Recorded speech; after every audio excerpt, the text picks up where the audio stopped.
Good afternoon, everyone, and welcome to the Lunchtime Chat with Gradlinc. In-house today, we have a company called Viatu, and we've got Alessandro Guidice, if I'm saying it correctly, joining us today. He is here to share a little bit about his company in the travel industry, and then we're going to start talking about what hiring managers are looking for in graduates and how you can become or increase your chances to be more successful when you do apply for a job. So, Alessandro, please tell us a little bit more about Viatu and what you guys actually doing. Yes, sure. Thank you so much for introduction and welcome everyone to Lunchtime Chat with Viatu. So today we're going to talk about the travel industry and Viatu. My name is Alessandro and I'm currently in Italy. That's where I'm from. But usually I stay in Cape Town and that's where part of our team is. So Viatu is a tour operator. So basically, we sell trips, and our mission is making sustainable travel accessible to all by creating a platform that allows you to create a trip in a few clicks into remote destinations, and such as that remote skeleton coast in Namibia or the desert or the gorillas in Rwanda. So what we do is our mission is offering authentic and sustainable travel packages a little bit for everyone. So from adventure to the safari to culture, from luxury to camping. And the whole sustainability topic is a big one, but to make it more clear for you, authentic and sustainable, we mean that remote place that is hard to get to, you need a tour operator for, and your impact is minimal in terms of carbon emission, and also your positive impact into social and economical environment is the highest possible. So we're currently active in Southern and East Africa. That's where we are selling most of our trips, even if there is the intention to grow global. While selling, we are basically creating this platform. You can have a look at it in our website. It's a platform that allows you to personalize and book your trip just in a few clicks.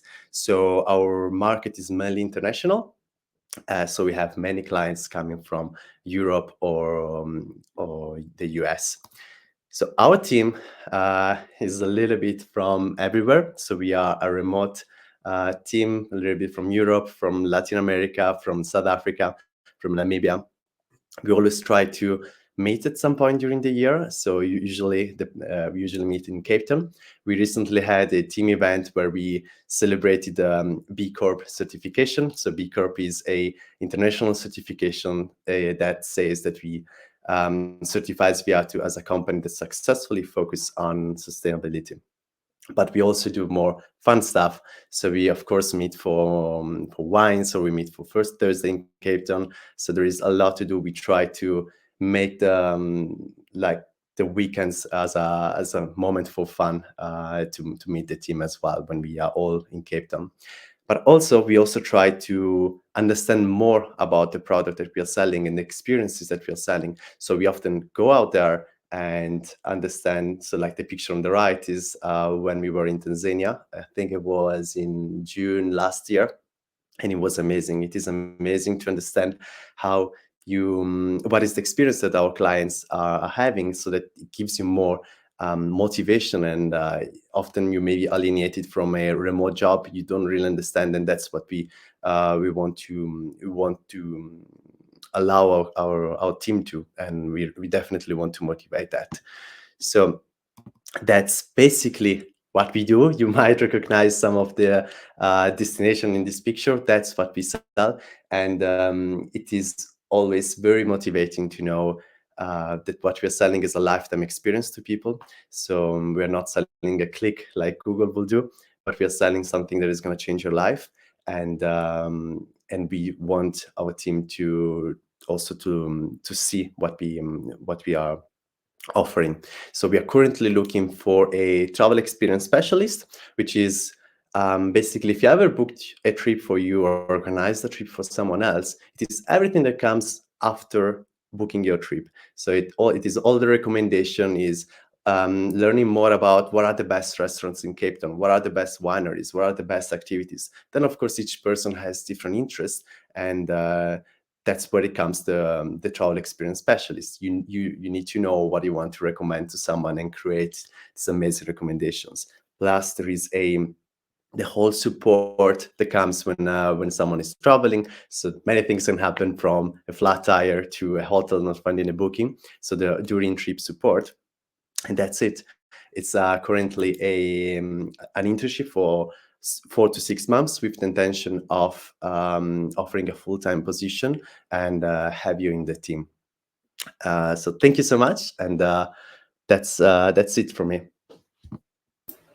Wow, this is amazing. Thank you. I mean, if I was a student and I was in my 20s, I think this is definitely something that I would have jumped for. If I just, I mean, the pictures you say, it's not like Google bait, but the pictures are enough to decide, listen, this is an opportunity that you absolutely have to take.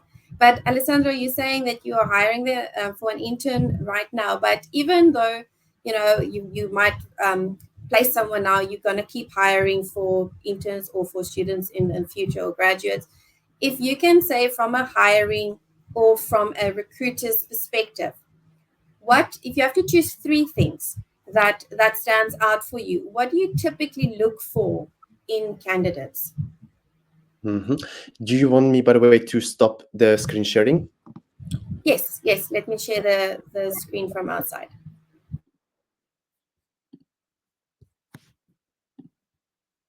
Okay. And in the meantime, I can Yeah, you answer can to your go question. ahead. Yes. Okay. So the three main things that we are looking for in an ideal candidate is a person that can, first of all, be autonomous and proactive.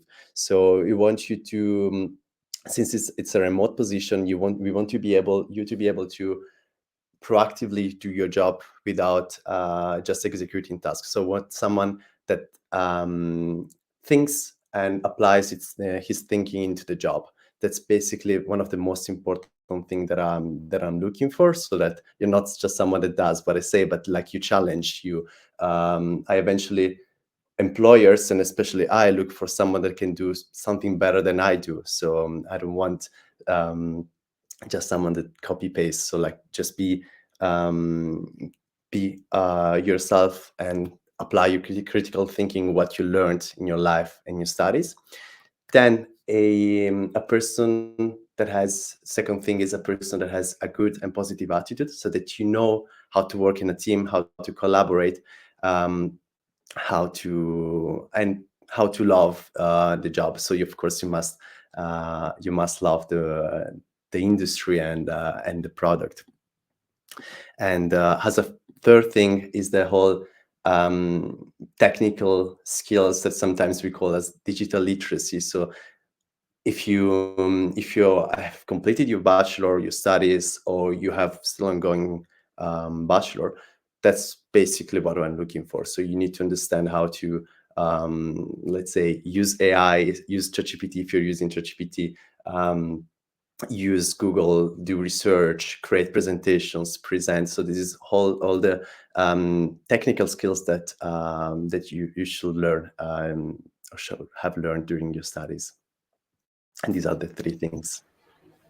Okay, well, it's so important what you're saying, like a positive attitude, and it's nothing new. People know that you need a positive attitude, but I don't think people, maybe specifically graduates who's never interviewed before, I don't think they always realize how it shows if you have a positive attitude or not, because they will tell you I've got the most positive attitude, and on paper they look amazing, and when you meet them online, they sit there with a dull face and they answer your questions yes, no, and I get that your nerves are really taking over sometimes, but you don't see what other people see, and they don't realize that a positive attitude has to like show. It's not something that you can just put on paper, and it's often like it's a deal breaker sometimes, the demeanor of a graduate. But for you, if you have to pick one thing that during an interview that will set a graduate or a candidate apart from all the others, what would that one thing be? Mm, so there are many things, of course, such as if there is an interview online, check your connection, or such as reading about the company. But what I like the most about candidates is like receiving. If you're having an interview, you're reading about the company. I think it's very, very important check all the sources you can, and maybe find one challenge, something, a problem that the company is trying to solve, and offer, like, say what you think about it. So let's say that you're applying for a social media job and you see a post about whatever, a promotion.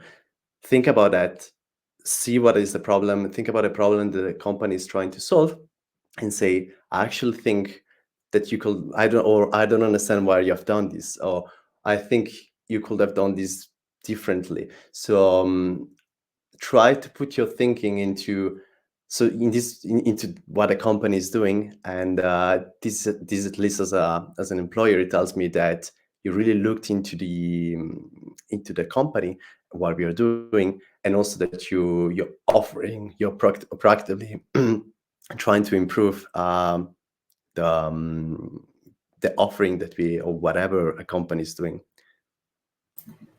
You know, if I had the option to rewind, I would have replayed that. So, for those of you who are joining us live or watching this afterwards, I cannot stress the importance of doing research on a company before you go for an interview. Even if you don't find a lot, it is so important to actually try and see and ask a question. You know, I saw on the website or on LinkedIn, you said this and this, and you talk about that. But a company, because we often ask candidates, what can you find or what did you learn online about the company?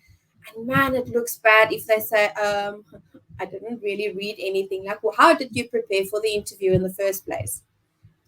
So, if besides now from not preparing for the interview by researching the company, would you say there's one deal breaker for you that if a candidate says this or does this, it immediately puts you off for that candidate and, you know, definitely not hiring that person?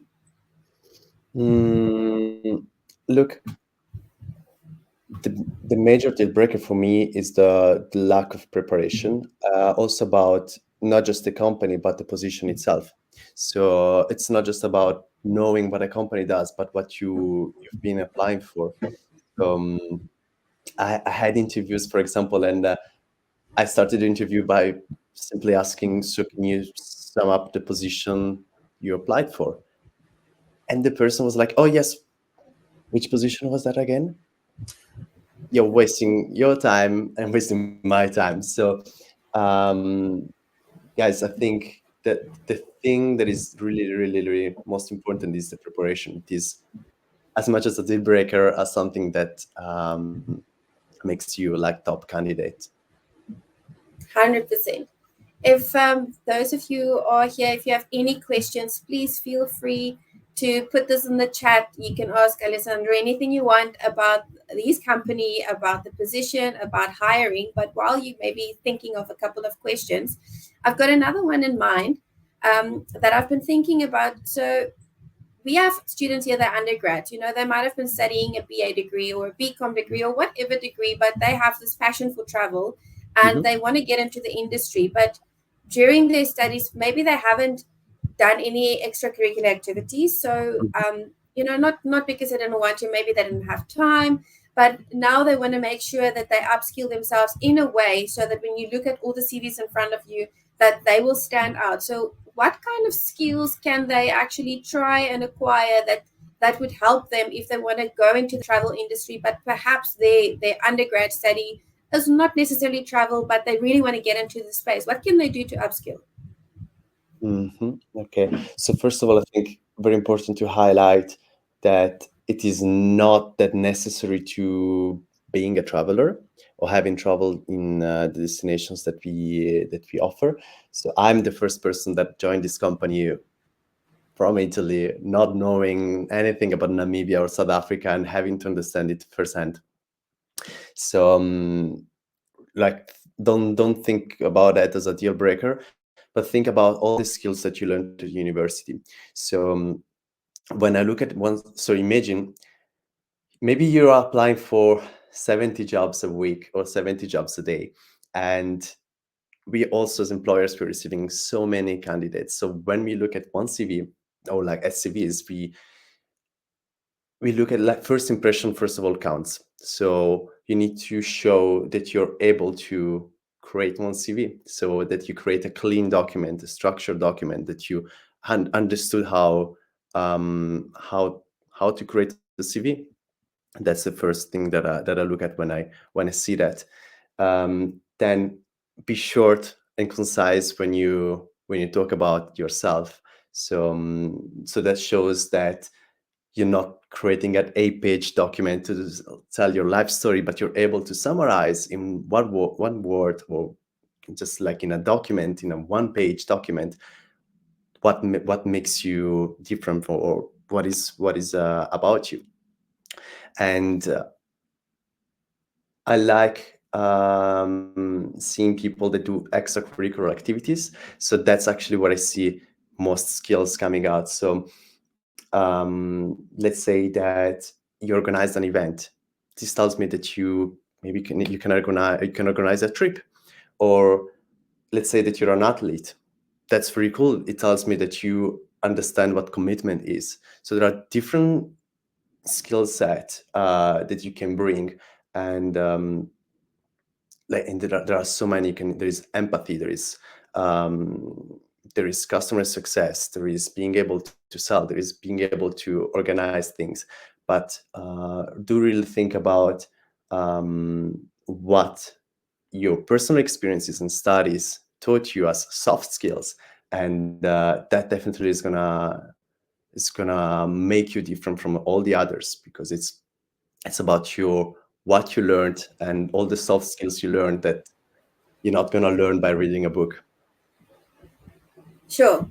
Sure. So my takeaway is, presentation, like start with your CV, a Word document. It's not impressive if you just type it down in a table format. Put some effort into your CV to make sure it looks professional. And I can agree with that. When we are hiring, I tend to always enjoy the CVs more that have a little bit of color. And obviously, it's not like a kindergarten kind of coloring book, but a little bit of color. The picture in a CV, that's up to people have different opinions on that. Maybe you can tell me a little bit what your preferences are, but it stands out if I can see someone made an effort to apply for my job, because I'm going to make the effort to interview you. So it kind of goes both ways. And also, maybe it's a good thing, a takeaway for people listening to the session today, that it doesn't matter what you've done before. There's always a way. If you've gone out of your way to upskill in some way, or to teach yourself something new, that you can apply that. So if you, like you say, you're an athlete and you think, oh, what am I going to do in travel? Run away from all the lions. But actually, it's commitment. And if you've done, some leadership position in a society, even if it's a debating society or the dancing society, the fact is you learn a skill, whether it's public speaking, whether it is leadership, that will definitely stand out from those who thought, oh, you know what, it doesn't matter to do anything, I've got a degree, because a degree is no longer enough to get you there. Can you tell me this position that you're hiring for at the moment? Is it a once-off, or do you regularly take in interns? And can you tell a little bit more about what they can expect from an internship for the 4 to 6 months? Okay, so wait, so it's two separate questions, I think. So first of all, this is not the only position that we're gonna post. So right now, this is the position. Soon we're gonna post other positions in other departments. But in the 4 to 6 months, you can expect to learn, first of all, more about the industry. It's very exponential, the amount of learnings you do. So like how it works, and how first of all the industry works, and how you can use technology and all the new tools that technology gave us to create a new solution. So that is going to tell you also, one day, if you want to start something new, let's say, you understand how a company is solving a big problem. So in these 4 to 6 months, that's what you're going to learn, plus the whole customer interaction that you might already have had if you were waiting, for example. But it is all about empathy, showing like if there is a problem, trying to find a solution proactively, working in a team to find a solution together, or learning more about the destination, like the beautiful country already you're sitting in, like all the things that you you maybe haven't visited yet. So there are many things. But one thing is that I also keep learning every day. So it's being a startup, things change all the time. So you're gonna learn also resilience and being able to adapt to new tools, new things, and yes, that's also like very important in every job you're gonna maybe gonna find in your future. Okay, thank you. So I've got a question here from one of our attendees asking, what about people with more introverted skills such as reading or hiking? Do you think they could be beneficial or compatible to the company and the positions that you are advertising for? 100%. You don't have to be such a fun extrovert for. Then, of course, it depends on the position. For this position specifically, I think it's still perfect. The key thing is in this position is understanding someone and offering the right thing for that someone. So if you have, let's say, people that love surfing, maybe you recommend them all the surf spots in Cape Town or in South Africa. You don't really have to go out there, meet them. You can just, it's just about empathy and problem solving. Then there are other positions, let's say a salesperson, maybe you want it to be more extrovert. Not necessarily. We have one of our most successful salesperson, I think, is not that extrovert, honestly. So definitely do that. Very interesting. Tell me, interesting question. People often will tell you if you are putting your CV together and perhaps you don't have the world's most experience or you're new to the labor market, you can rewrite things in a certain way to sound better. And that's okay to a point. You know, you need to rewrite. Perhaps you were part of the debate team, but instead of putting on debate team, you can say public presentation. It just looks better. But sometimes people go a little bit far. How are you able to tell when people lie on their CVs during an interview? How do you figure out what's the truth? Well, first of all, let's see how your CV matches your cover letter, which I think important to also always to add. And even though I like let before saying that, I can see, for example, if there are any gaps in your CV. So let's say you have some years in which you haven't specified what you have done, or it looks a little bit inconsistent. You were maybe doing too much or doing too low. And this is the first thing. Then of course there is the second step. We, in our hiring process, we don't interview candidates after checking the CVs. There is a test, and you can easily see if the person performs well in a test, that the person was not lying and is actually capable of what they say they would be capable of. Okay, you mentioned test. Is this something that candidates can prepare for if they come for interviews?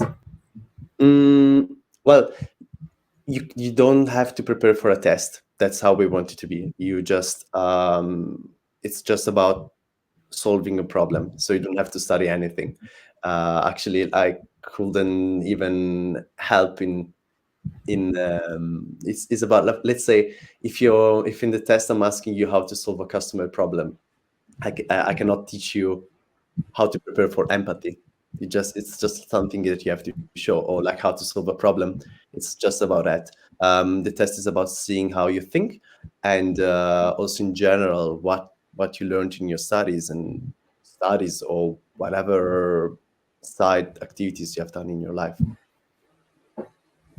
Okay, that's very true. I think what graduates don't necessarily know is that they might think they're very confident and they go into an interview thinking they're going to ace it. But we want to see, most managers, hiring managers or recruiters, they want to see if you're able to problem solve. And the way they do that is to put you a little bit on the spot. And I think that's probably what scares them the most. Or they're overconfident thinking, oh, I'm going to be fine. But they don't realize, the nerves when they take over during an interview and then you're being put in the hot seat. it's important for people to see how you react and how you think about things, because that says so much about you and if you are a good fit for the company. Yes. So back to my question previously. Do you Mhm. want to answer that? Yeah, no. I was just saying that it's not about giving the right answer, but showing how you think most of the times. Yes, 100%. So we've got 5 minutes left. I've got two questions lined up, and then if there's more time, I'll take one more. Otherwise, I'm going to finish with these two. The first one is quick. Pictures in a CV, yes or no? Sorry, I wanted to cover that. That's a good question. So, most important thing here to know, first of all, for your life in general, if you're applying for a job, if you're applying for an international company, do check the standard of the company. Always important. For example, in Switzerland, that's what I studied, and they always push for the picture on your CV. Now, I personally don't require that, but I always like putting a face to the name. What is important though is to make sure it kind of fits the company. So if you're applying for a job in a bank, maybe dress formally. For a startup, you don't necessarily need to be formal, but you can dress casually, just show a professional look. I have received CVs. I was like, I can't even read this. This is because it looked like a Tinder picture, to be like in a dating app. And it's like, just it's be professional. It's or you can also like, avoid putting a picture if you don't feel like. But in our case, I like to see you, but just make sure that you appear professional. Then that's it. Okay, so it is based on preferences, but sometimes you might get it right and sometimes you might not. It's a little bit of a gamble, because some people say, oh no, I don't want pictures, it makes me a little bit biased. Others say, oh, I want to see the face. Yes, and it really depends on it's a personal preference and also like a country standard. So in our case, we don't have any standard, but in the future, if you're applying for a job that is only in one country and all the team is there, do check how people in how Switzerland, how the UK is teaching the students how to create CVs. But in my case, definitely, you don't have to put your picture if you don't feel like. It's not a must, not at all. Very good point.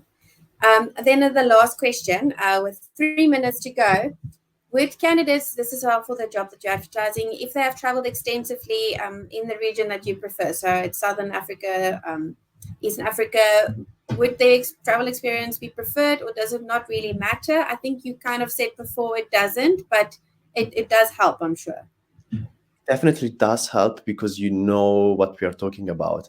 But if you don't have the technical preparation of all the side skills that we are looking for, no, it's not going to help you. So, in let's say in case we are hiring for a sales position for some of the sales that organize this trip, and there is a guide that has traveled all the African continent that is applying, it's not it's not guaranteed that the person is going to get the job because the person knows the country very well. In a sales position, you need to know how to sell, and being a person that never traveled anywhere but is able to listen, problem solve, and think on their feet.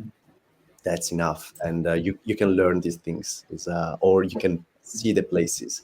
But of course, if you put in your CV that you've traveled, I would be interested in knowing more about your experience. Yeah, so it's important to still add it. Well, before we run out of time, just to wrap up, thank you very much, Alessandro. It was wonderful to have you all the way from Italy joining us. I know you reside in Cape Town, so please enjoy the little bit of more cool air that you have that side while we are dying here in a very hot summer in Cape Town. I do hope that we chat to you again in future. I think you've got a wonderful opportunity with your to the travel experience. You know, any candidates watching here, do look out for more opportunities, because I think you might not want to go into travel in the long term, but there's so much experience that you can gain from an internship.